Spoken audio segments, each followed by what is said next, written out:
Fiber. It helps with digestion, easing constipation, and keeping the bowels regular. But how?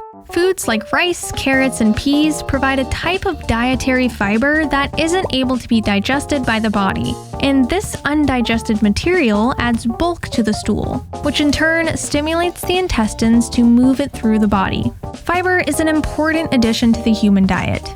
But what about our pets? According to the nutrient requirements that have been established for dogs and cats, fiber is not deemed an essential nutrient.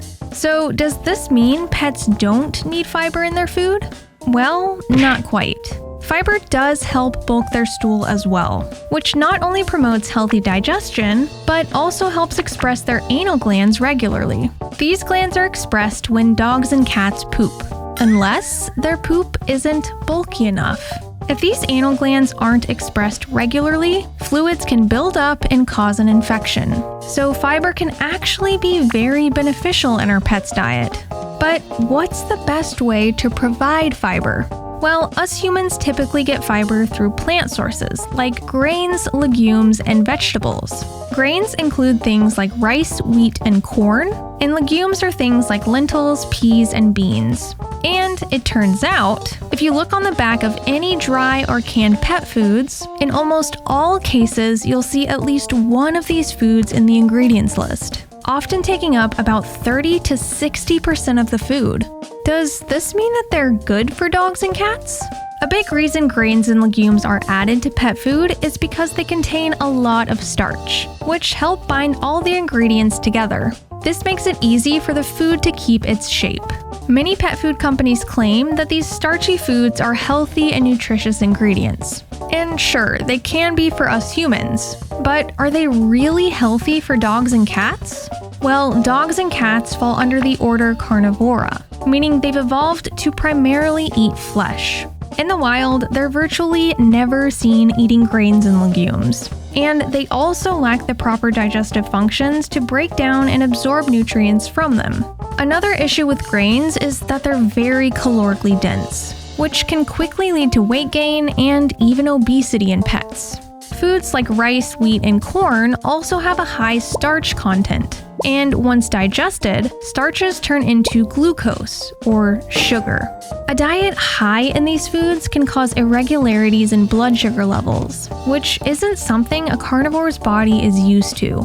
In human studies, eating foods that cause spikes in blood sugar for extended periods can put a lot of strain on the pancreas and prevent it from releasing insulin properly. Without proper insulin production, the body can't regulate sugar in the blood correctly, and this can lead to diabetes. So when looking for a good fiber source for your pets, grains are probably not the best option. But what about legumes? Well, they aren't as high in starches, meaning they don't spike the blood sugar as much. And they also provide many nutrients like protein, minerals, lectins, and phytates. Wait, what are lectins and phytates? These are specific compounds that can interfere with the absorption of nutrients like calcium, iron, phosphorus, zinc, taurine, and many others.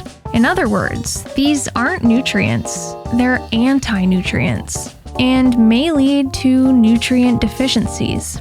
So maybe legumes aren't the best choice either. Well, what about vegetables? Besides beets and potatoes, vegetables don't contain much starch at all. And according to food data, they also provide nutrients like calcium, magnesium, vitamin E, and of course, fiber. But how can we tell they're the best fiber source for our dogs and cats? Well, earlier we learned that dogs and cats are meat-eating species. However, wild canines have been observed consuming plant matter from time to time.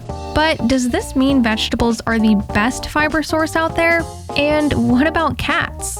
In the wild, their diet consists only of small prey animals like mice, rabbits, and amphibians. And unlike herbivores, they don't have the complex digestive chambers to properly digest plant matter. So vegetables may not be the best fiber source either. But what else could there be? When looking at the nutrients in meat and organs, the amount of dietary fiber they provide is 0. So what animal-based ingredient provides wild canines and felines with fiber?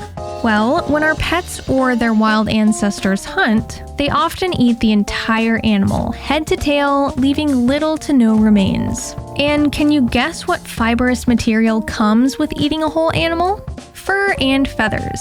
Just like plant-based fiber, fur and feathers aren't broken down during digestion. So it acts as insoluble fiber, bulking up the stool as it moves through the digestive tract. This not only improves digestion, but it also helps express the anal glands naturally.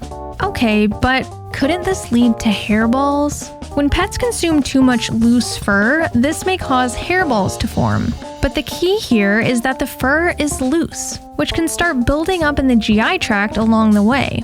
The fur and feathers on whole prey animals or animal parts are still attached to the skin, giving the intestinal wall something to grab onto to push it through the body. The hides of prey animals are a carnivore's true source of insoluble fiber, so fur and feathers are the most natural fiber source we can give them. Alright, well, where can you find whole prey or animal parts with fur and feathers still attached? Online distributors like Rodent Pro, Hair Today, and Raw Feeding Miami are my favorite sources. Local reptile stores may also have frozen prey animals. And hunters and farmers may also be able to get you animal parts with fur and feathers still attached. I always get furry rabbit heads and feet from my local farmer, and my boys love them in their raw meals. I actually made a video where I source all the animal parts and whole prey for my pets. So if you're in need of some tips or where to find parts near you, this video might help.